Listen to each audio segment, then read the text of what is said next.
My name is Stephanie Anderson, 38 years old, and until 6 months ago, I thought my decade-long marriage to James was everything I'd ever dreamed of. Then I discovered he secretly launched a consulting firm with his ex-wife Lauren. What began as a shocking business betrayal unraveled into something far more sinister: financial deception, stolen client lists, and a web of lies that threatened to destroy everything I'd built. I never expected to become an investigator in my own marriage. Before I tell you how I uncovered their web of lies and made them pay, let me know where you're watching from and hit subscribe to follow my journey of reclaiming my dignity and future. James and I met 12 years ago at a marketing conference in Chicago. I was 36, presenting on digital marketing strategies, and he was attending as a financial advisor looking to expand his client outreach. Our eyes met across the crowded reception hall, and within minutes of introduction, we fell into conversation so engaging that we barely noticed when the event ended and staff began stacking chairs around us. "I've never met someone who understands both the creative and analytical sides of business," James said, his blue eyes crinkling at the corners when he smiled. "Would you have dinner with me tomorrow?" That dinner turned into breakfast the next morning, followed by 2 months of long-distance calls between Chicago, where I lived, and Boston, where James was based. By the 3rd month, I had accepted a position at a prestigious marketing firm in Boston, telling myself it was a career advancement opportunity, though we both knew I was moving to be closer to him. James had an impressive background: Wharton Business School graduate, 6 years at a top investment firm, and had recently started his own financial advisory practice. He was charming, thoughtful, and seemed genuinely interested in my career aspirations. When he spoke about finance, his passion was contagious, making even the most complex concepts accessible. "I want to build something that helps people secure their futures," he would say. "Not just wealth management, but true financial freedom." I admired his ambition. As someone who had worked her way up from an entry-level marketing assistant to executive director through sheer determination, I understood the drive to succeed. We were two ambitious professionals who respected each other's career goals, or so I thought. James had been married before. He met Lauren Mitchell during business school, and they were married for 4 years before divorcing amicably due to growing in different directions. At least, that was the story James told me. He spoke of Lauren neutrally, neither with bitterness nor excessive fondness, describing her as brilliant but incompatible with his long-term goals. I had no reason to question this narrative. Within a year of dating, James proposed during a weekend trip to Martha's Vineyard. The ring was perfect, a classic emerald-cut diamond that somehow matched exactly what I would have chosen for myself. We were married 6 months later in a beautiful ceremony attended by 150 friends and family members. My college friend Natalie was my maid of honor, and James's brother Philip served as best man. Our early married life seemed perfect. We bought a beautiful colonial house in Brookline, renovated it together, and settled into domestic bliss that complemented our thriving careers. James's financial advisory business grew steadily, while I continued climbing the corporate ladder, eventually becoming CMO of my company. We traveled extensively: Paris for our 1st anniversary, a safari in Tanzania for our 3rd, the Amalfi Coast for our 5th. On our 7th anniversary, we discussed starting a family, though we ultimately decided to wait another year or 2. "I want us to be completely ready," James said, holding my hand across our anniversary dinner table. "I want to give our children everything." Our social life revolved around dinner parties with other professional couples, charity galas, and the occasional weekend getaway with close friends. We had season tickets to the Boston Symphony Orchestra and the Celtics. From the outside, we were the perfect power couple: successful, attractive, and seemingly in love. There were small signs I ignored. James was protective of his phone, always keeping it face down. He would step out of rooms to take certain calls. There were nights when he came home smelling of unfamiliar perfume, explaining it away as having met female clients. Sometimes he would be vague about his whereabouts during the day. But I trusted him completely, chalking up my occasional unease to insecurity on my part. "Trust is the foundation of our relationship," James would say whenever I asked too many questions. "We need to give each other space to thrive professionally." We often discussed starting our own business together someday, a boutique agency that would combine my marketing expertise with his financial acumen. We even had a name picked out, Integrated Growth Partners. It was our shared dream, something we would build together after we had children and wanted more flexibility in our schedules. "We'll be unstoppable together," James would say, kissing me on the forehead. "No one will understand clients' needs like we will." I believed him wholeheartedly. I believed in our partnership, our future, our shared dreams.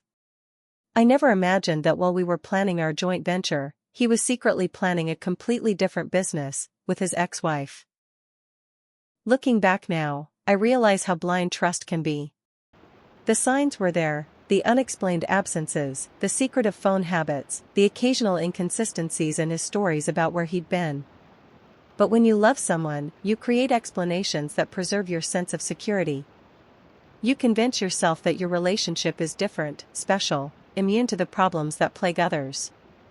"You two are what the rest of us aspire to be," my friend Natalie once told me at her own divorce party. "You and James actually like each other.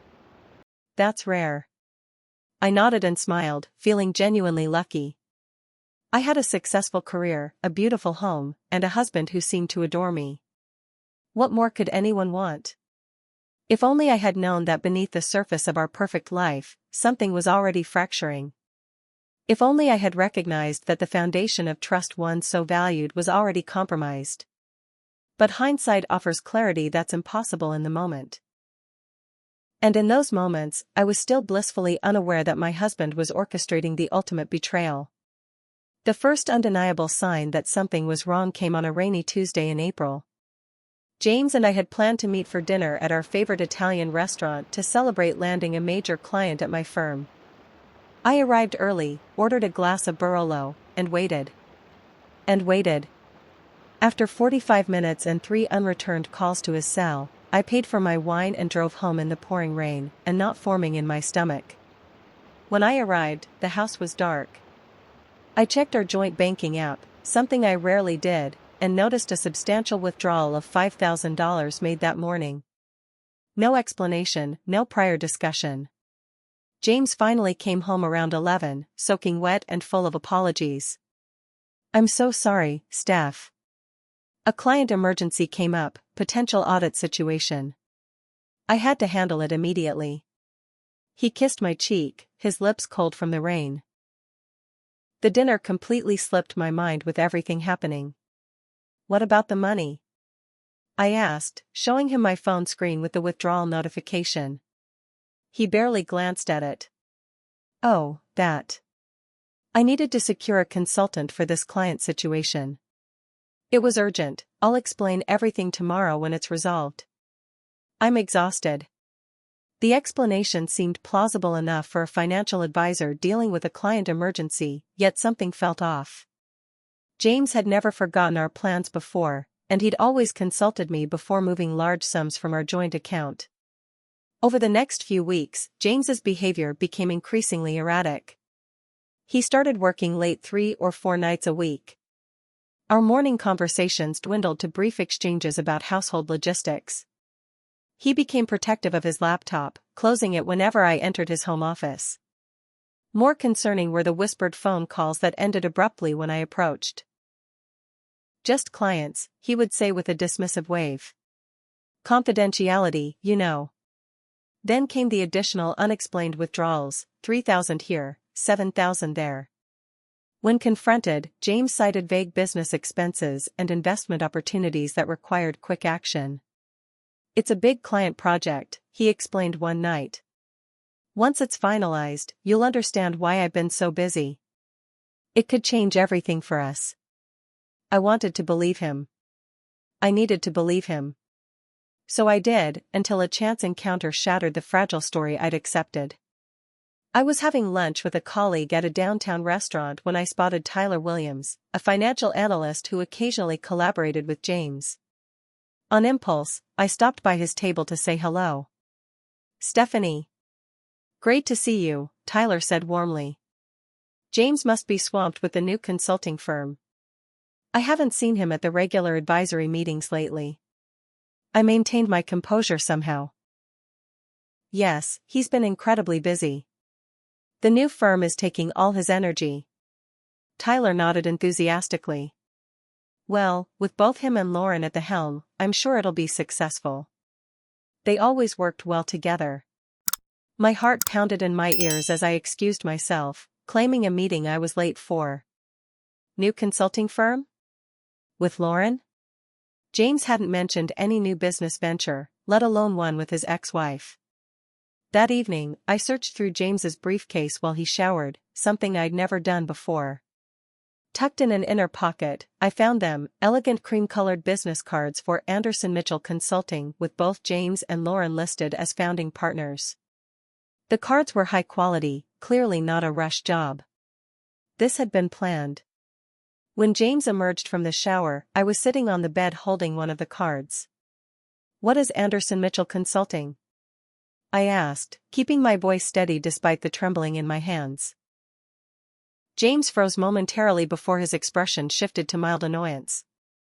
"I was going to tell you once everything was finalized. It's just a side project, financial consulting for high-net-worth individuals. Lauren and I reconnected at an industry conference, and it made sense to leverage our complementary skills." "You started a business with your ex-wife and didn't tell me?" "It's not a big deal, Stephanie. It's just business. Lauren has connections I don't, and she's experienced in areas that complement my expertise. The firm needs to establish itself before I could pull money for us." "Is that where our savings have been going? Into this secret company with your ex-wife?" James ran a hand through his damp hair, sighing with exasperation. "This is exactly why I didn't tell you immediately. You're overreacting. It's a business opportunity, nothing more. You wouldn't understand the financial side of things. This could set us up for early retirement if it works." The condescension in his tone was new and jarring. In 10 years of marriage, James had never spoken to me as if I were financially illiterate. I managed our household budget, contributed equally to our savings, and had successfully guided marketing strategies for financial service companies. Yet suddenly, I wouldn't understand the financial side of things? "How long has this been in the works?" I asked. "A few months," he answered too quickly. "It came together faster than expected." I nodded slowly, pretending to accept his explanation while mental alarm bells clanged. James was lying. I could see it in the way he avoided direct eye contact, in the slight twitch at the corner of his mouth that always appeared when he was being dishonest. That night, lying beside my husband in bed, I felt a cold distance growing between us. The withdrawals, the late nights, the secretive phone calls, the business with Lauren, they formed a pattern I could no longer ignore. But rather than confront him further, I made a decision that would ultimately change everything. I would find out the truth myself. As James's breathing deepened into sleep beside me, I stared at the ceiling, my mind racing. Who exactly was Lauren Mitchell beyond the amicable ex-wife? What was the real nature of their consulting firm? And most importantly, what else was my husband hiding from me? For the first time in our marriage, I fell asleep planning how to investigate the man I had promised to trust forever. The next morning, I called in sick to work for the first time in 3 years. As soon as James left for his office, I sat down at our kitchen island with my laptop, a fresh notebook, and a determination to uncover the truth. My first target, Lauren Mitchell. I had met Lauren only once, briefly, at a financial industry gala 2 years earlier. James had introduced her politely but quickly steered me to another conversation.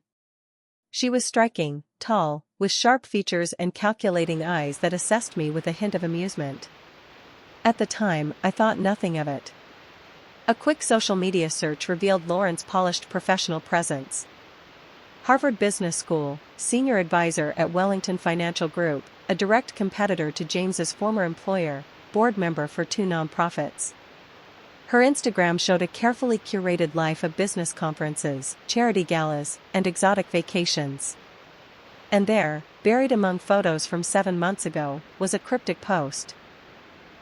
Excited to return to my roots and build something extraordinary with a trusted partner. #new beginnings #coming soon. The timestamp was 3 months before James mentioned any side project. I dug deeper. LinkedIn revealed that Lauren had quietly left her position at Wellington 4 months ago to pursue entrepreneurial opportunities. A business registry search confirmed that Anderson Mitchell Consulting LLC was established 6 months ago, with both James and Lauren listed as founding partners. 6 months, not a few months as James had claimed. My hand shook as I called my best friend Natalie. "I need your clear-headed advice," I said when she answered. "I think James is lying to me about something significant." Natalie listened without interruption as I outlined what I'd discovered so far. When I finished, the line was quiet for a moment. "Steph," she finally said, "this doesn't sound like just a business issue. You need to find out exactly what you're dealing with before confronting him again. He's already lied once, he'll have better lies prepared next time." "What would you do?" I asked. "I'd look at everything. Emails, bank statements, phone records. This isn't about invading privacy anymore, this is about protecting yourself."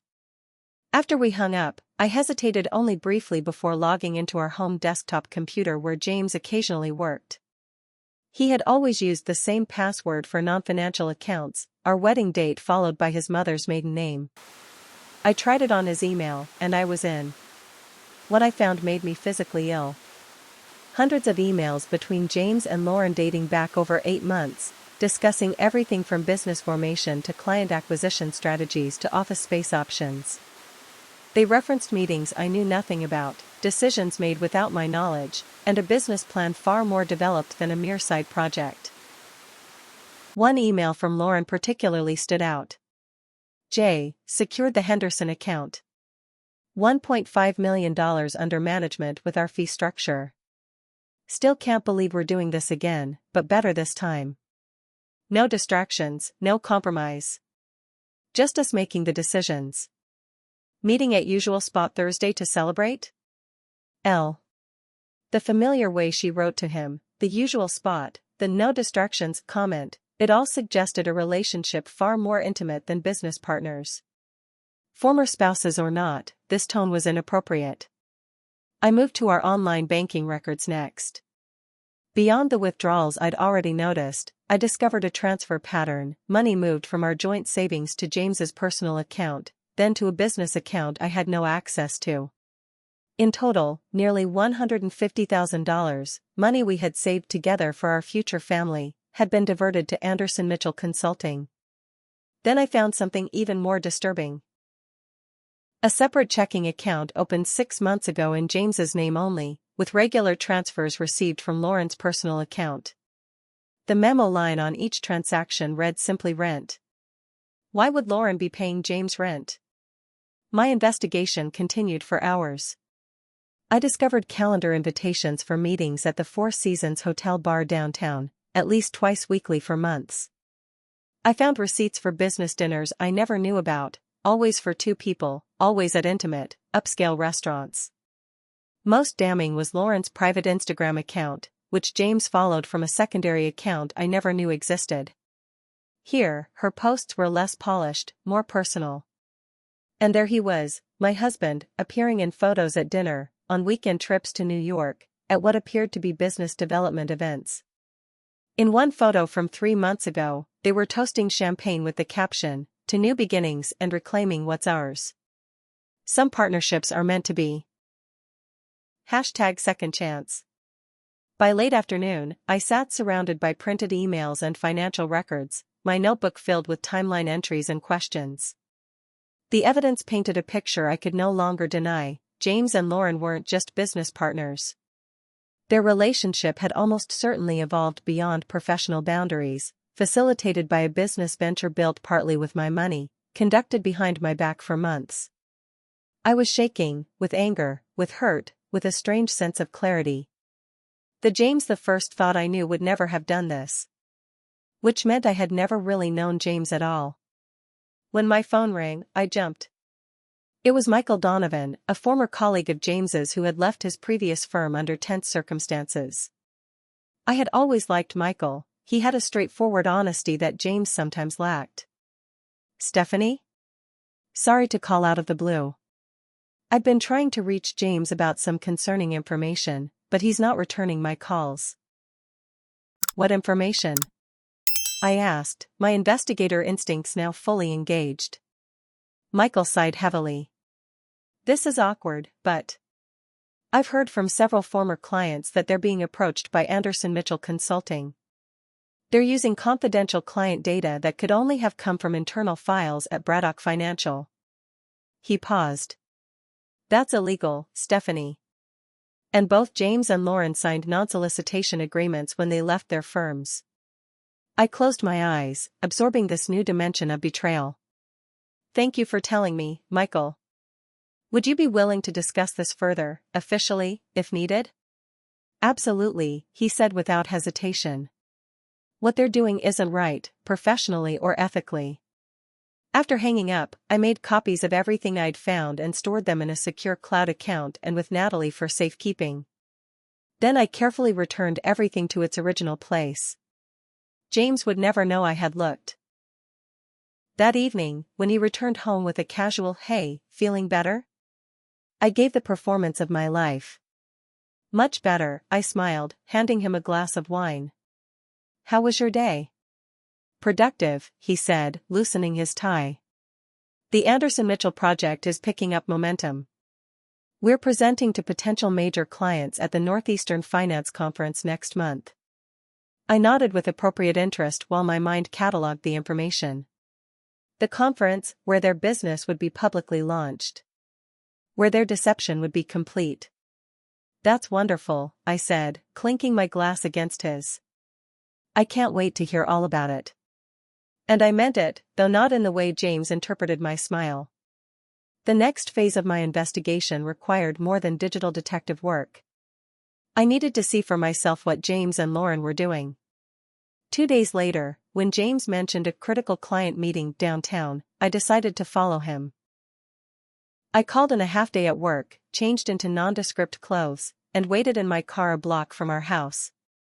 When James left, I followed at a safe distance, thanking the universe for my unremarkable gray sedan that blended with traffic.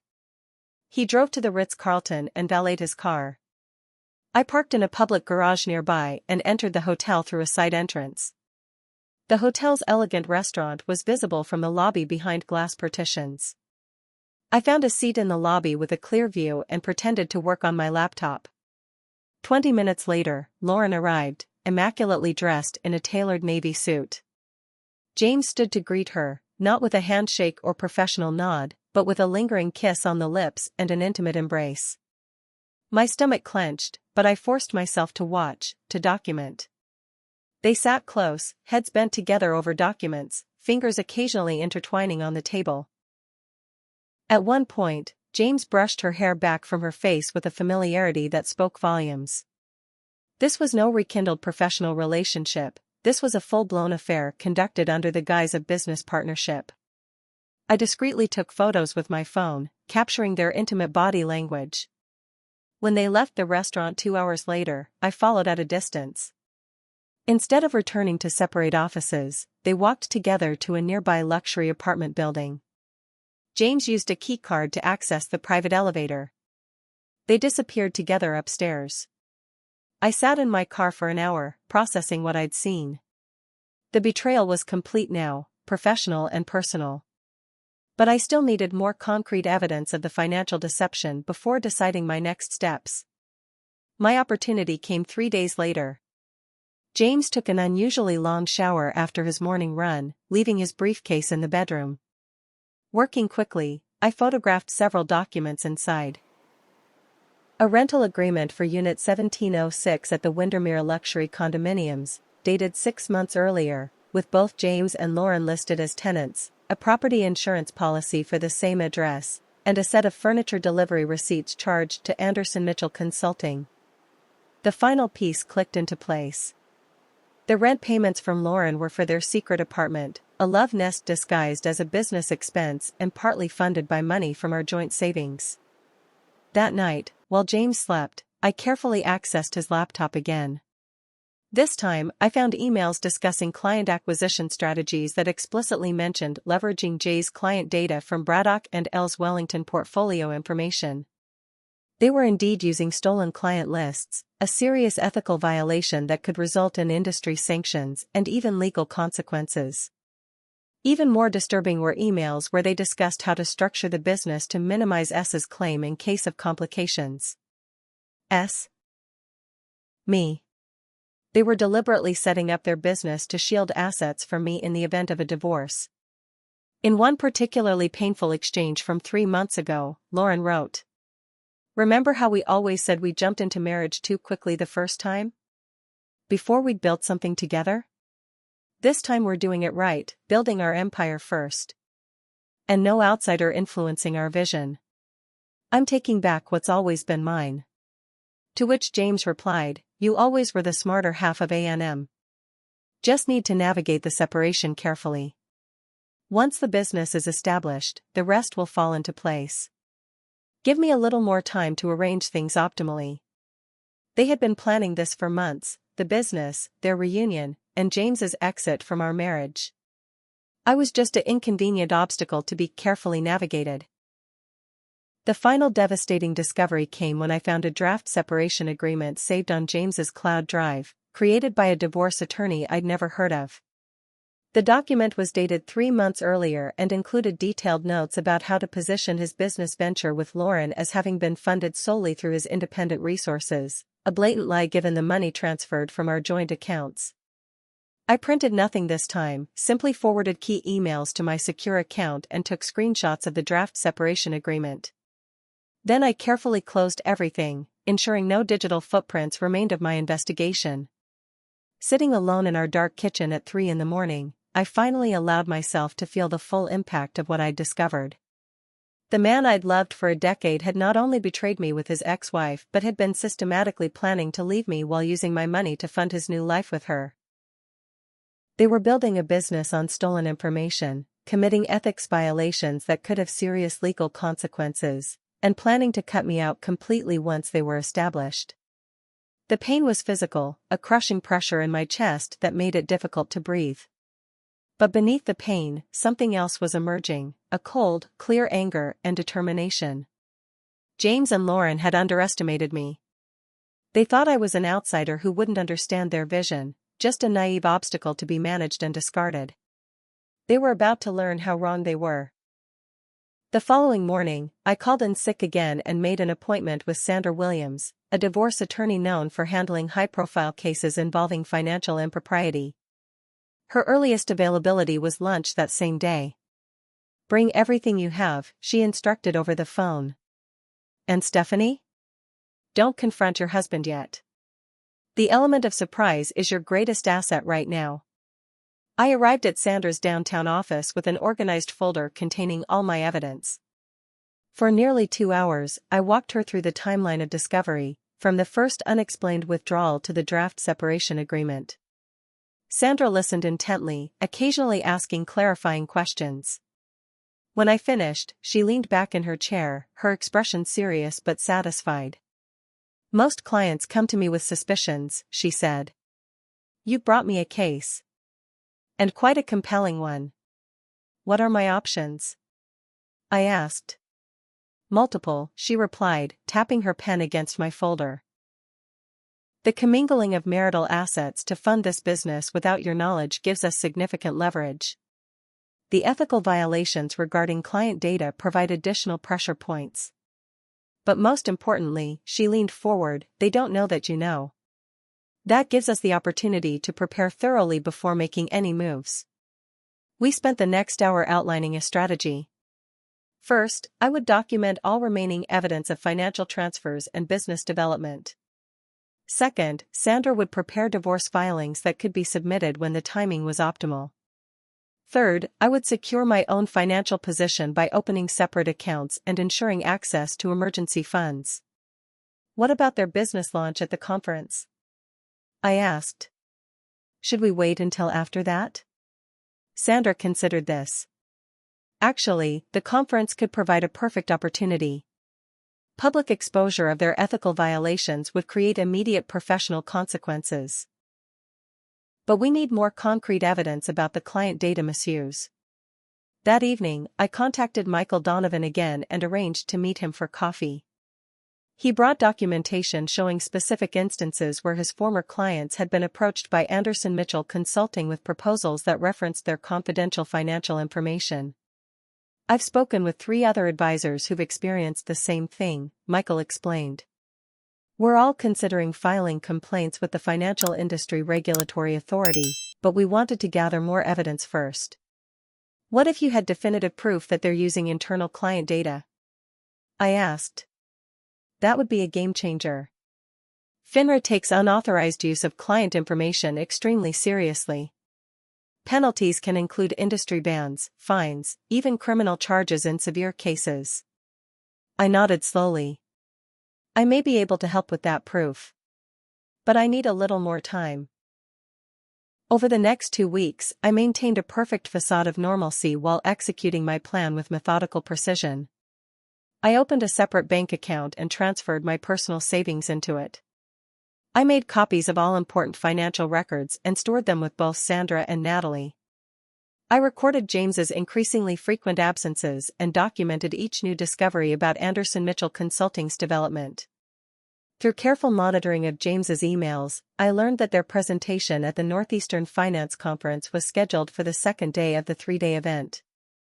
They had arranged meetings with 5 potential major clients, including 2 that had been James's clients at his previous firm. Their business cards, brochures, and presentation materials had all been printed. They had even hired 2 junior associates to start the following month. The pieces were falling into place for their grand launch, and for my response. 18 days after my meeting with Sandra, I hit the jackpot. James left his external hard drive plugged into our home computer. On it, I found complete client files from his former employer, contact information, portfolio details, investment preferences, even personal notes about family situations and risk tolerance. Similar files from Lauren's previous firm were stored in an adjacent folder. This was the smoking gun, irrefutable evidence of their unethical and potentially illegal business practices. I copied the files and immediately sent them to Sandra, who confirmed what I already suspected. This is definitive evidence of serious ethical violations, she said over the phone. Misappropriation of confidential client information is grounds for regulatory action. Combined with the financial impropriety regarding your joint funds, we now have an extremely strong position. So what's our next move? I asked. The conference, Sandra replied. It's the perfect setting for maximum impact. They're planning to launch publicly, with potential clients and industry peers present. Exposure in that environment would be impossible to contain or minimize. We spent hours refining the approach. Sandra would prepare official complaints to FINRA and the SEC, ready to file immediately after the conference. She would also have divorce papers prepared, citing financial misconduct and misappropriation of marital assets. I would gather final documentation of any last-minute financial movements. The emotional toll of maintaining my composed facade while planning this response was immense. Each night, I lay beside the man who had betrayed me, listening to him breathe, wondering how someone I had loved so completely could have deceived me so thoroughly. There were moments of doubt, flashes of our happy memories, moments when his smile seemed genuine. But then I would remember the evidence, the calculations, the cold planning behind his actions. In those dark hours, I transformed from a betrayed wife into something else, a strategist focused on justice. The pain didn't disappear, but it crystallized into purpose. James and Lauren had orchestrated their plan with meticulous care, never considering that I might be capable of the same level of strategic thinking. They had seriously underestimated me, a mistake they would soon regret. The week before the conference, I made my final preparations. I assembled packets of evidence regarding the stolen client information, with Michael Donovan's documentation included. I confirmed that representatives from both James's and Lauren's former employers would be attending the conference. I arranged for a hotel room near the conference center so I could prepare without James noticing. The night before the conference began, James packed his presentation materials, whistling cheerfully. Big client meetings the next few days, he said casually. Might be late tomorrow and Thursday. Good luck, I replied with a convincing smile. I know how important these meetings are to you. He kissed my cheek, the picture of a devoted husband heading off to a routine business trip. Thanks for being so understanding, Steph. Not many wives would be this supportive of their husband's crazy work schedule. The irony of his statement might have been amusing if it weren't so painful. Little did he know that in less than 24 hours, his carefully constructed world would collapse, and I would be the one to bring it down. The Northeastern Finance Conference was held at the Grand Hyatt, a gleaming glass and steel structure in downtown Boston. According to the program I downloaded, Anderson Mitchell Consulting's presentation, Bespoke Wealth Management Strategies for High Net Worth Individuals, was scheduled for 2 p.m. in the Beacon Hill Ballroom. I arrived at the conference at noon, dressed in a conservative charcoal suit that projected professional confidence. My hair was pulled back in a sleek chignon, my makeup subtle but flawless. I looked exactly like what I was, a successful marketing executive attending an industry event. No one would guess I was there to expose my husband's deception. In my briefcase were 6 identical folders containing curated evidence of James and Lauren's ethical violations, specifically, their misappropriation of confidential client information. Each folder included documentation from Michael Donovan and the other advisors who had discovered their clients being targeted with insider knowledge. I spent the first hour familiarizing myself with the conference layout and confirming the attendance of key individuals: Harold Braddock, founder of James's former firm, Diane Wellington, CEO of Lauren's previous employer, and representatives from the Financial Industry Regulatory Authority who were hosting a compliance panel later that day. At 1:30, I positioned myself in the hallway outside the Beacon Hill Ballroom, watching attendees filter in for what promised to be the launch of an exciting new boutique consulting firm. I recognized several faces from James's professional circle, people who had dined in our home, who had sent us holiday cards, who had no idea of the deception unfolding. At 1:45, I spotted them. James and Lauren, arriving together, both impeccably dressed and radiating confidence. James wore the blue tie I had given him for his birthday last year. Lauren's hand rested comfortably on his arm in a gesture of intimacy that made my stomach clench. They were the picture of successful partnership, both professional and personal. They entered the ballroom without noticing me. Through the doors, I could see approximately 30 people seated, with presentation materials and branded folders on each chair. A large screen displayed the Anderson Mitchell Consulting logo, an elegant intertwined A&M that seemed to mock the intertwined lives they had created behind my back. I gave them exactly 7 minutes to begin their presentation. Then, with my heart pounding but my hands steady, I walked into the ballroom. James was mid-sentence, gesturing toward a slide showing their unique client approach, when he spotted me. The momentary flicker of shock on his face was quickly replaced by confusion, then alarm. Lauren, following his gaze, paled visibly. I walked calmly to the side of the stage and addressed the room in a clear, professional voice. "Good afternoon. I apologize for the interruption, but I believe it's important for potential clients and industry colleagues to have complete information before entering into any business relationship." James stepped toward me, his expression a forced smile. "Stephanie, this is unexpected. Ladies and gentlemen, my wife has decided to surprise me with her support today. Actually," I continued, maintaining my composure, "I'm here because ethical transparency is fundamental to the financial services industry. And there are some concerning aspects of Anderson Mitchell Consulting that require disclosure." The room grew silent. Lauren stepped forward, her voice tight. "This is hardly the appropriate venue for personal matters." "This isn't personal," I replied. "This is professional." I turned to address the audience directly. Anderson Mitchell Consulting has been building its client base using confidential information misappropriated from Braddock Financial and Wellington Group, a direct violation of industry regulations and the non-solicitation agreements signed by both founding partners. Murmurs spread through the room. I noticed Harold Braddock straightening in his seat, his expression darkening. I began distributing the evidence packets, starting with Mr. Braddock and the FINRA representatives. These documents demonstrate specific instances where confidential client information was used to solicit business, including portfolio details that could only have been obtained from internal firm records. James rushed toward me, his professional demeanor cracking. "Stephanie, stop this now. You don't understand what you're doing." "I understand perfectly," I replied, my voice steady despite my racing heart. "I also understand that this business was partially funded through the misappropriation of marital assets without disclosure or consent, another matter that will be addressed in the appropriate legal venues." By now, several attendees were examining the evidence packets, their expressions growing increasingly concerned. Harold Braddock was already on his phone, presumably calling his legal team. The FINRA representatives were huddled together, reviewing the documents with serious expressions.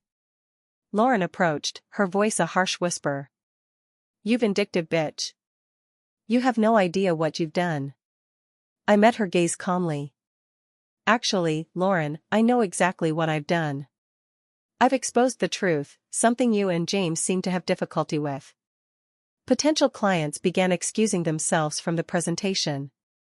James attempted to salvage the situation, his voice strained as he called for a brief recess to address this misunderstanding.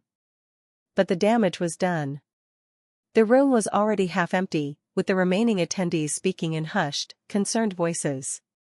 Harold Braddock approached us, his expression thunderous. "James, my office has been trying to understand how Anderson Mitchell obtained detailed information about our clients. I believe we have our answer. Our legal team will be in touch immediately." Diane Wellington joined him, addressing Lauren with cold fury. "The non-compete and confidentiality agreements you signed were not optional, Lauren. Expect to hear from Wellington's attorneys today." As the room cleared, James, Lauren, and I were directed to a private conference room by hotel management to resolve this disturbance. Once the door closed behind us, James exploded. "Have you lost your mind? Do you have any idea what you've just destroyed? Years of work, our entire future, gone because you couldn't mind your own business." "Our future?" I repeated, maintaining my composure despite his rage. "Or your future with Lauren? And as for minding my business, a business funded with our joint savings is very much my business." Lauren paced the room like a caged animal. "This is exactly why we couldn't include you, Stephanie. You never understood James's vision, his potential. You were always holding him back with your conventional thinking and domestic expectations." "Conventional thinking like don't steal from your employer and don't embezzle from your wife?" I asked, arching an eyebrow. "Those seem like reasonable conventions to me." James ran his hands through his hair, his confidence replaced by desperate calculation. "We can fix this. I'll talk to Braddock, explain that there was a misunderstanding. The client information was general knowledge, not proprietary." "Stop lying, James," I interrupted, opening my briefcase and withdrawing the final folder. "I have copies of the complete client files you downloaded before leaving Braddock. I know about the apartment you share with Lauren. I've seen the draft separation agreement you were preparing behind my back. And now, so does everyone who matters professionally to you." His face drained of color as I placed the divorce papers on the conference table. "You'll be hearing from Sandra Williams, my attorney, regarding the division of assets. Particularly the recovery of marital funds diverted to Anderson Mitchell Consulting without my knowledge or consent." Lauren laughed bitterly. "You think you've won? This is a minor setback. We still have our expertise, our connections. We'll start over. Without your professional reputations? Without your industry licenses once FINRA completes its investigation? Without client trust?" I shook my head. "Good luck with that." James's desperation turned to threats. "I'll fight this divorce with everything I have." "You'll get nothing. Actually, given the evidence of financial misconduct, my attorney believes I'll receive a very favorable settlement. But this was never about money, James. This was about truth, and consequences." I gathered my belongings and moved toward the door, then paused to look back at them. James, the man I had loved and trusted for a decade, stared at me with a stranger's eyes, filled with anger and fear.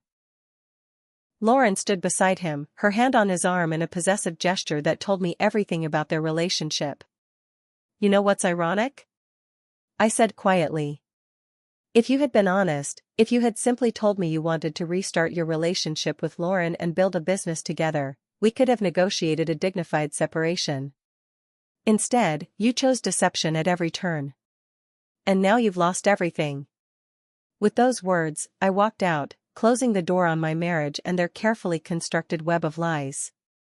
In the hotel lobby, my phone was already buzzing with messages, from Michael Donovan confirming that formal complaints were being filed, from Sandra Williams requesting an immediate meeting to discuss next steps, from Natalie offering emotional support. As I stepped out into the bright afternoon sunlight, the weight that had pressed on my chest for weeks finally lifted. The pain wasn't gone. Betrayal of this magnitude leaves scars that take time to heal.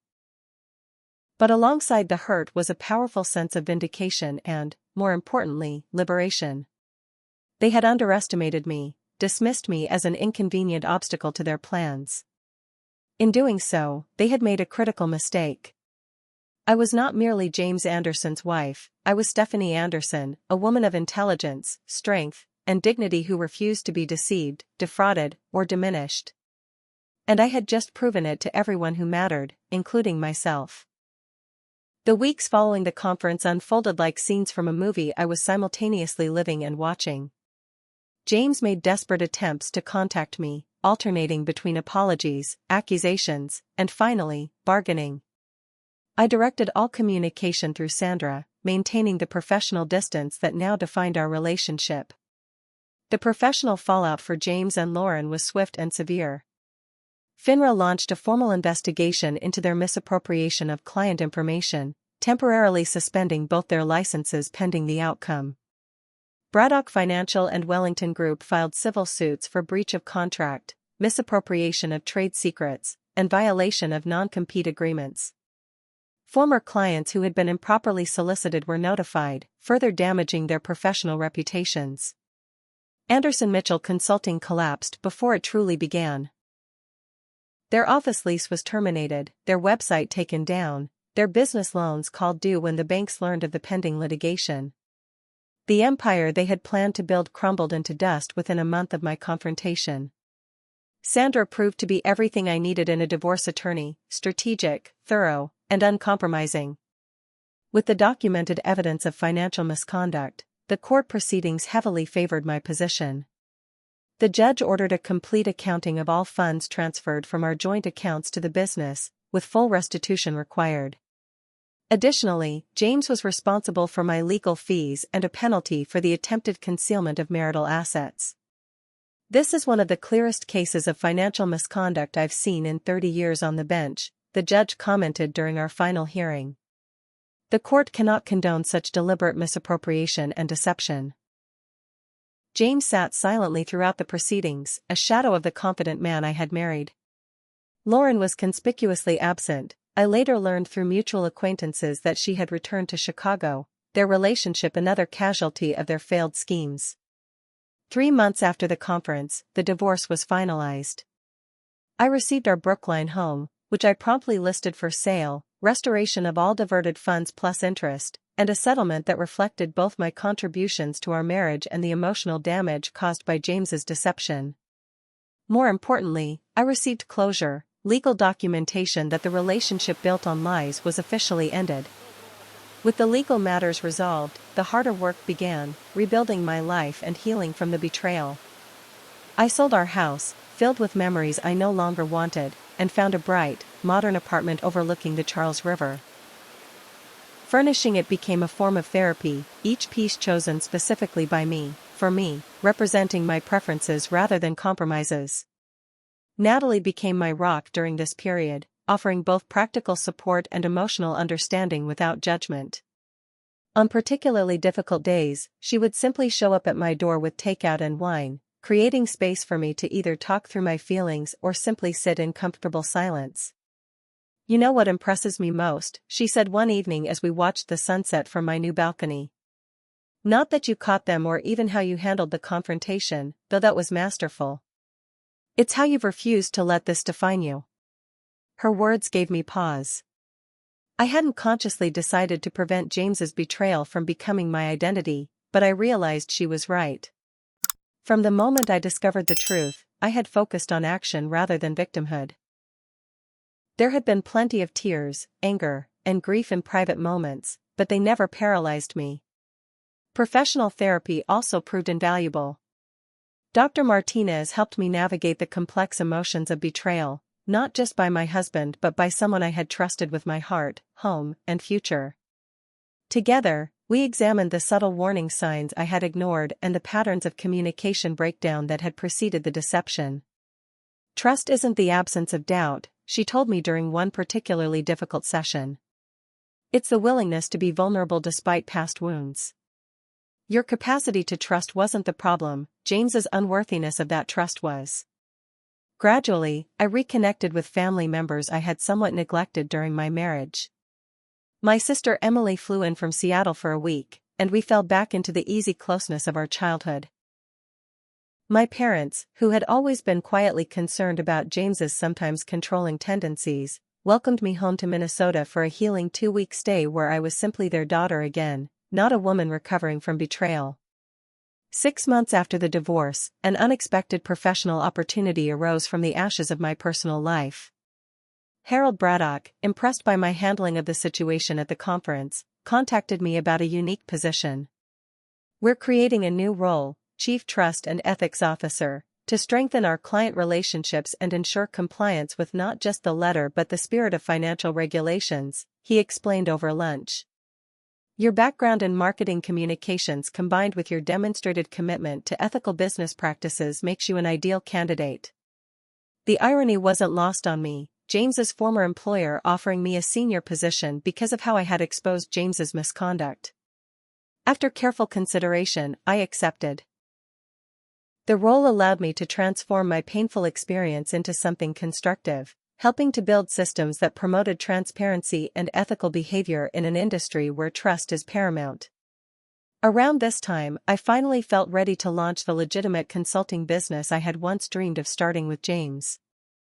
Integrity Marketing Solutions specialized in helping financial service firms communicate complex products with transparency and authenticity. My first client? Wellington Group, Lauren's former employer. We value working with consultants who understand that ethics and success are not competing interests but complementary ones, Diane Wellington told me when signing the contract. Healing came in unexpected moments. Celebrating my first major client win for my new business. Hosting a dinner party in my new home. Taking a solo vacation to Portugal, a country James had never wanted to visit. With each experience, I reclaimed pieces of myself that had been compromised or lost in the relationship.